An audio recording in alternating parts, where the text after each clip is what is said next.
People always ask me, what is the worst assignment you've ever been on? Have you ever been on a fire?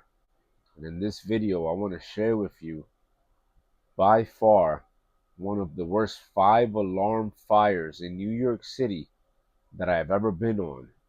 It was around 3 a.m. in the morning in the north side of the Bronx, where we got called for a 5 alarm fire, all hands on deck.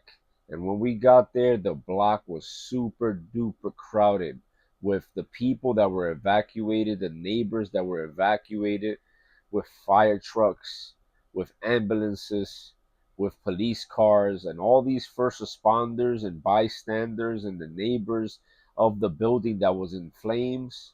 Literally, one of the worst fires in New York City history was the one I went and responded to. This actually happened during my break in medical school.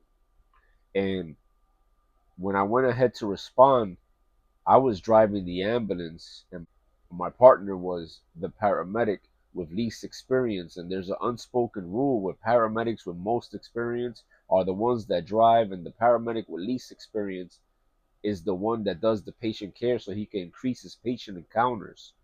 And why is this important? I'm going to share with you in a little bit what ended up happening with this patient.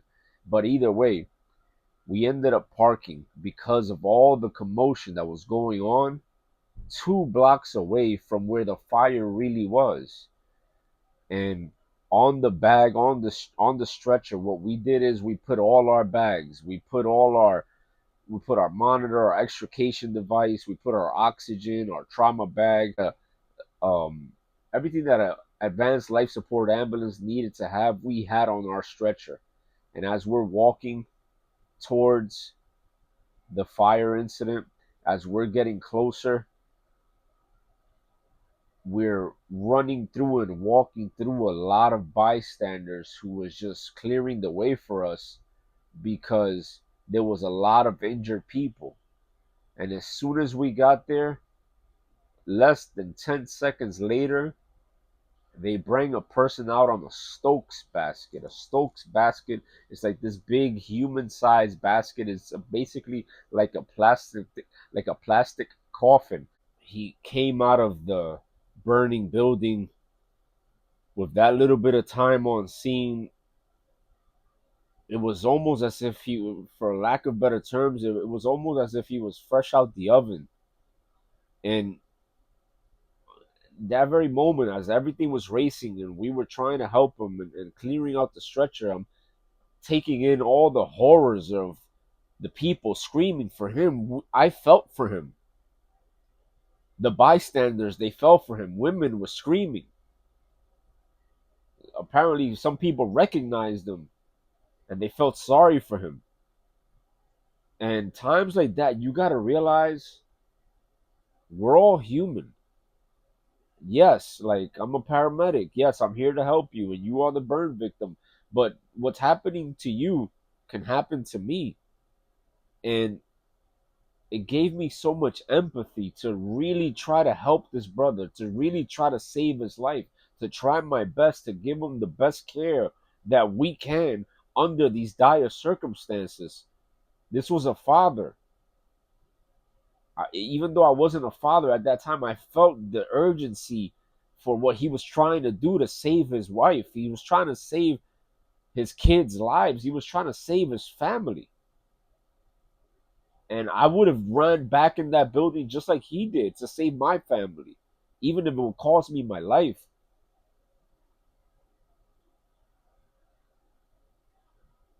And it's hard, yo. I'm not gonna lie. It's hard, like, to think back on all these things. But let's continue the story. And the firefighters gave them to us. We were an advanced life support ambulance, and it was our duty to treat this patient because he was super duper critical. He was screaming at the top of his lungs, and it looked like he was burned about 70% of his entire body. It was dark outside, and this brother was dark skinned, but you could still see that his skin was peeling, and you could see the white in his meat. You could see the fact that He had about second to third degree burns. And as soon as we eventually got him off the Stokes basket and rushed and got all the stuff off of our stretcher, we put him on a stretcher and strapped him in because he was combative. He was moving, and all the neighbors were doing was just like they were in awe looking at this patient. Like they couldn't believe what they were seeing with their eyes. And what did we do? We expedited the transport of this patient from the fire scene over to the ambulance, which was 2 blocks away. I was at the head and my partner was at the feet. And then we ended up switching because I needed to guide us through the crowds, and the people weren't listening to him. He wasn't as assertive. And as soon as we start moving the patient, he almost falls off the stretcher. Thank God we had all the straps because there were so many obstacles on the way to the ambulance. There were big holes of the water being used from the fire hydrant to put out the fire. And those holes are like this thick. So we had to keep getting the stretcher all on top of and then above the water hose to be able to transport the patient. So imagine all his neighbors, it looked like a few of them knew them. He was fighting to save his kids. He lived in an apartment. He was the man of the house. He was the father. He was the breadwinner. And he got caught in the fire because he ran inside trying to save his kids. He tried to save his wife. He was trying to save his family. And when we found him, he was in bad shape. And all we could do is just transport him to the hospital immediately. And I'm at the feet, my partner's at the back, and I keep shouting to my partner, if you can, put him on oxygen, put him on oxygen. The reason why is because there was a paramedic crew a few weeks before that assignment who lost their EMT license because what ended up happening is they had a patient and didn't put him on oxygen. And it was recorded on camera. So all I kept thinking was like, hey, I'm in medical school. I need this job. I want to help this patient. We can't lose our jobs. We can't let this patient die. We got to put him on oxygen. Bro, put him on oxygen. That's all I kept thinking about because there was so much going through my mind that was my default. My default is always basic life support first in the majority of cases. So we expedited moving this patient over to the ambulance. Eventually, we got there because we couldn't treat him on scene. There was too much going on. Like I said, the neighbors were in awe of everything that was happening. He was screaming on top of his lungs, but he couldn't move too much because we had him strapped into the stretcher, even though his arms were wailing. And when we pushed him inside of the ambulance, I jumped inside with my partner. My partner is the person who had to stay in the back with him. But before we started driving, I wanted to help my partner get some of these things done. We have a checklist for burn victims. The checklist is start an IV, ideally more than one. And if you're going to start an IV, it better be with a very big needle so you can give this person more fluid. They're going to go into hypovolemic shock. So we're trying to do an IV. We got the IV. The guy was muscular. He was a muscular brother. So he had no problem. We had no problem finding his line. What we did have a problem was keeping it because it kept slipping from all the plasma and all the extracellular fluid that was like he was very, very slippery from all the burns. And the IV didn't stick. Plus, he pulled them off. He was combative. He got off the stretcher. He was like hallucinating because it looked like he wanted to go back to to save his family. Picture this guy. He's a big, tall, muscular brother who's dark skinned. He had braids, but half his braids were burnt off.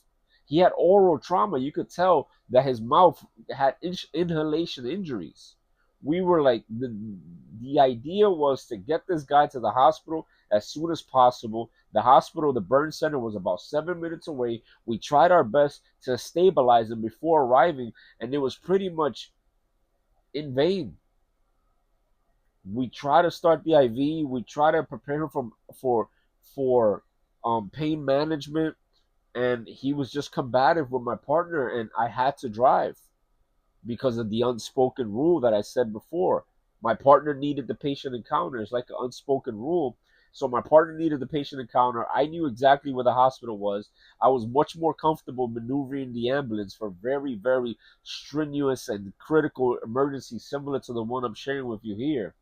This is by far one of the worst fires I've ever been on. So I decided to drive. and he was in the back with the patient. The patient was literally screaming for his mother, a grown man. Mommy, mommy. The pain that he felt, it was like piercing through the glass of the window. Eventually, we get on Pelham Parkway and we take this gentleman to the burn center. And the whole time, all I kept screaming to my partner while driving and looking at the mirror is like, bro, put him on oxygen. Put him on oxygen, bro. Put him on oxygen. Because that's all I could think of. And that's all you could do. Sometimes, as a paramedic, as an EMT, you get calls like this, and all the fancy bells and whistles that we have at our disposal are not even obtainable, or that you can't use them because the situation is so critical. Sometimes the best you can do is just transport the patient to the nearest hospital to have trauma surgeons help them, because trauma is a surgical disease. It's not one that you treat on an ambulance. It's one that you can help stabilize on the ambulance. So we rushed them to the nearest burn center.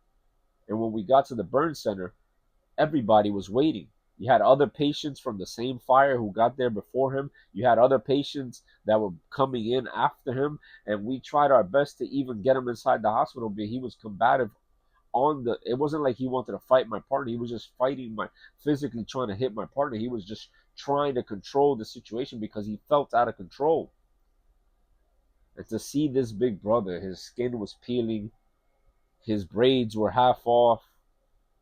He was crying for his mother. And it all happened because he was the man of the house. And he wanted to save his spouse. He wanted to save his kids. And he risked his life. So, you know, I hope he's okay. And I hope everything turned out all right for him. Because after we dropped him off and gave the notification and gave reports to the nurses, we rushed back to the hospital to help more people. Yeah.